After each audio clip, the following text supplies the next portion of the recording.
अस्सलाम वालेकुम दोस्तों, फाइनल असी जनाब समड़ियाल पहुँच सके हैं।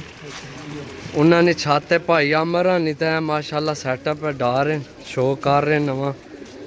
वो उपर आए कड्डे भी ने। बाकी खोलो जी उस्ताद जी कबूतर। उस्ताद जी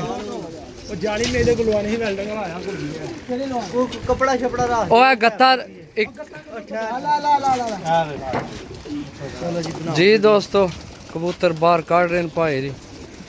अल्लाह पाक नसीब करा ना यार, लाख की नंबर ही पे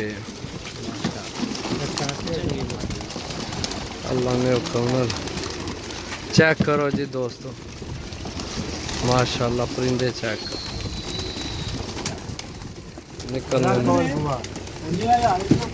ओ गत्ता बस निकलने पे और निकल आए उधर निकल आप साथ उधर सारे तो थले वाला खोल लपड़ के काटो विच फसे न।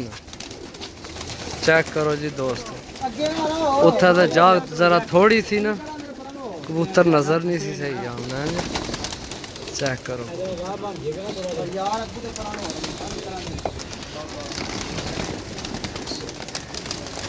चेक करो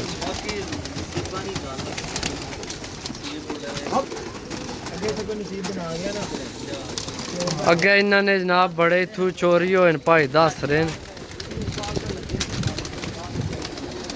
बाकी है कबूतर जनाब फाइनल इन्होंने छत है पहुँच आए समड़ियाल विच छत है भाई आमर रानी जनाब। चेक करो कबूतर सारी खेड लई ने।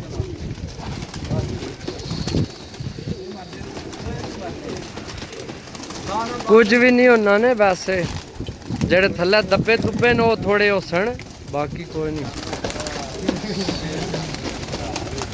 चेक करो चेक करो दोस्तों, ए मादी नाल चेक करो। ए सियालकोटी मैं आख्या ही तुहानू चिट्टी है तको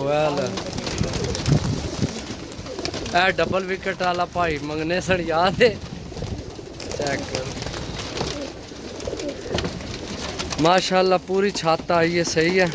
अगे जनाब इन्होंने बड़ा नुकसान होया, किसे कढ़ लेन। कोशिश अपनी पूरी की है भी खेड इतना अच्छी जाए, अच्छा शो कर रहे हैं भाई जी, सही है। बाकी लेना देना नसीब है। चेक करो जी उस्ताद जी, मारो हाँ सारे नज़र एक बारी कबूतरों का। नहीं गिणन नहीं, गिनती पूरी है, गिनती नहीं तुसी टेंशन ना लवो, असी गिनती मार के आंदे। वध दो सीख दो, घट नहीं होने लिया अल्लाह ने हुक्म। वैसे कबूतर चेक करो हाँ के होया से उसकी। बाकी चेक करो जनाब। और नहीं असल जड़ा ना कबूतर हूँ बिचू निकलने ना पे, वो जरा हूँ फिर सन टुरसन फिर कोई दब्बे सन ना थल्ले। चेक करो जी। तो दोस्तों चैनल की लाजमी सब्सक्राइब करना, सही है।